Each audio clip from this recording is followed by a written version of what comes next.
Massey. Member statement. Member Kegodanen, the member Frame Lake.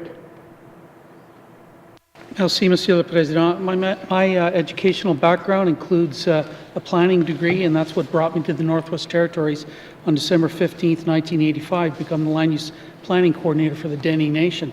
I had the privilege of working directly with some great Northerners, including David Krutko, George Barnaby, Gina Bea, Violet Kamsel-Blondin, Raymond Jones, and Michael Nadley. I've maintained a keen interest in land use planning and looked over the document Finding Common Ground, tabled in the House a couple of days ago by the Minister of Lands. The Tlicho government completed a detailed land use plan for their own lands in 2013, and it is very well done. The Tlicho Land Claims and Self-Government Agreement provides for land use planning on other lands within the Wekajee management area that are not owned by the Tlicho government. Section 22.5.1 states, quote, "The government may establish a mechanism for the preparation, approval, and implementation of a land use plan that applies to all parts of Wekajee other than Tlicho lands, national parks, and lands in a community."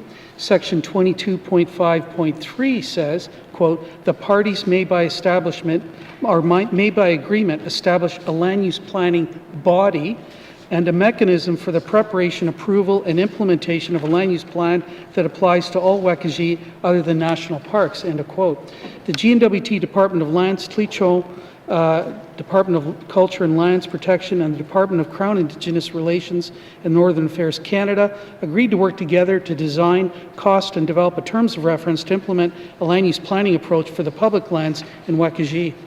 As a part of this collaboration, the parties are proceeding on a government-to-government basis to establish a joint planning office in Betchako and to carry out a land use planning process for Wekajee.